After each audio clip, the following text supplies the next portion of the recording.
Hi, and welcome to the first season, first episode of Talks with Tom, or Tom Talks.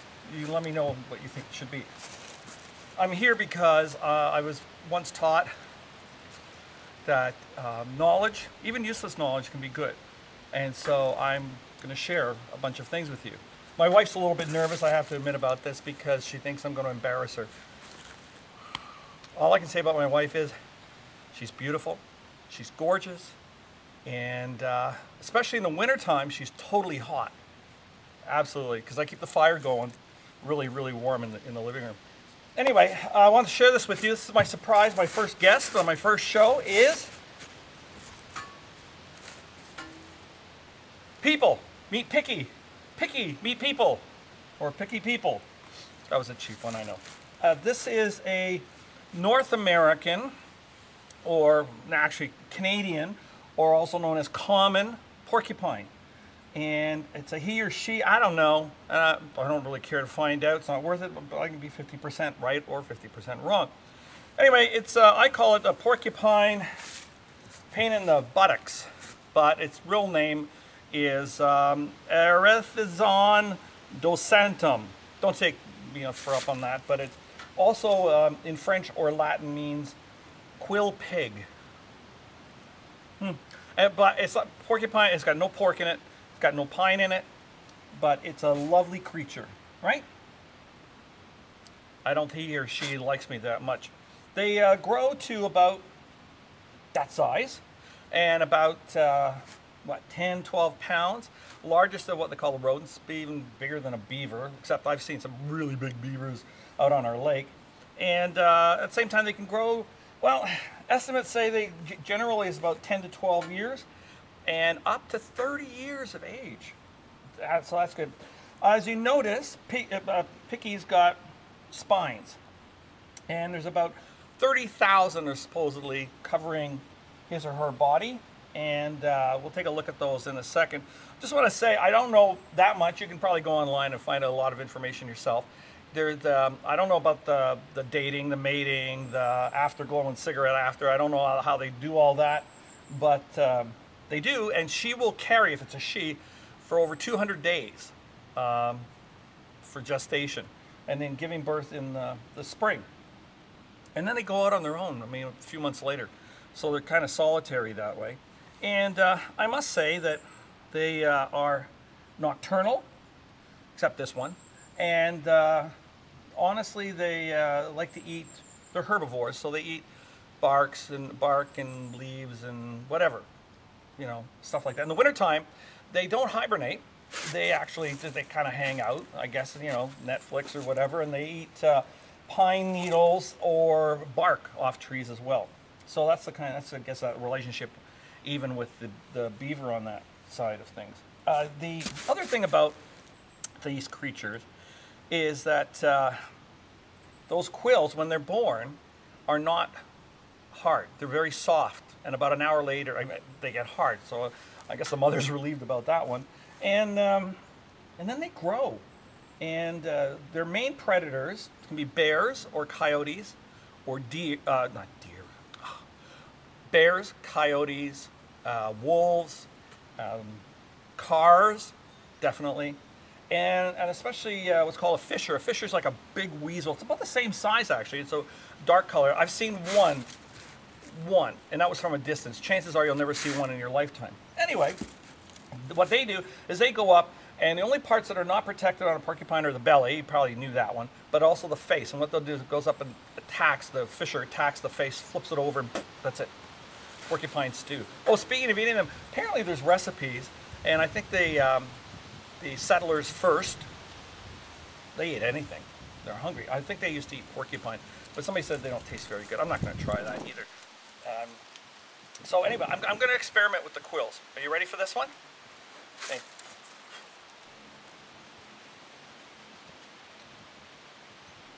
Okay, I'm cute, but I'm not dumb. So what I am going to do, though, is an experiment. And I will get my gloves. I'm back. Now, come on, turn around. Come on. Come on, Picky. Here, turn around. Come on. Look at that cute face, eh? Only a mother could love. They are cute. Come on. Now, the one thing, there, you see, I just want to get the, ow.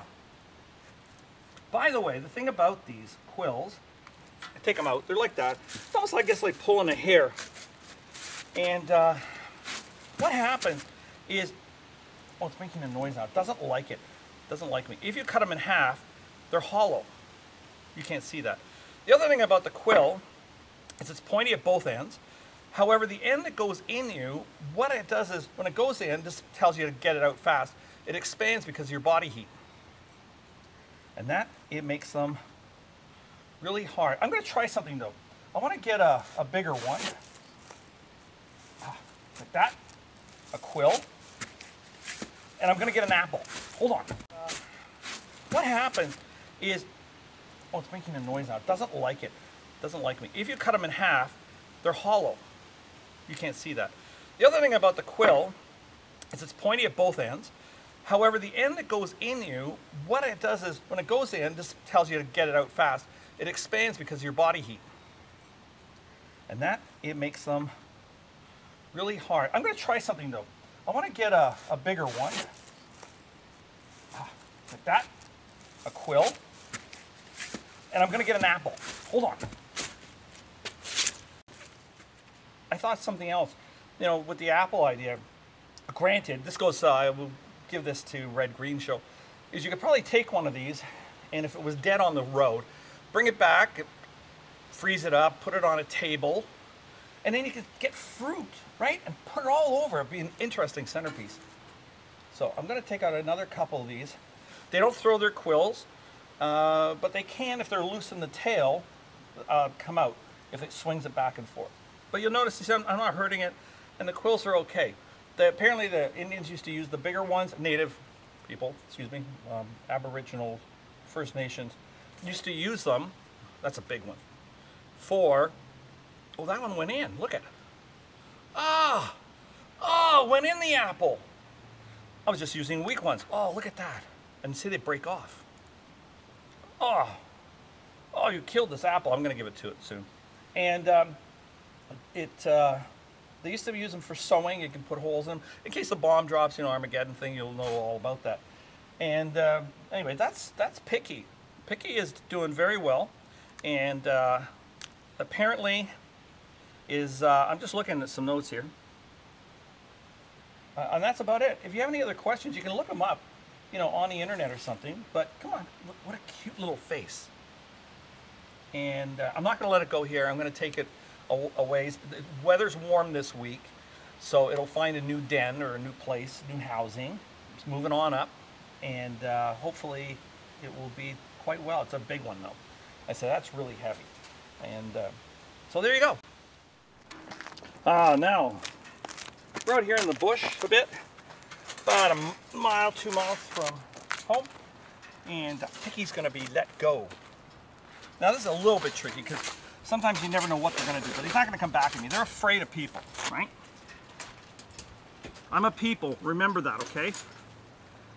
And there's actually supposed to be something here that I can latch on to so that it'll go. Come on, go, go, go! Come on. Go. There it goes, go! You beat it now. You go, girl, guy. Another good deed done by yours truly.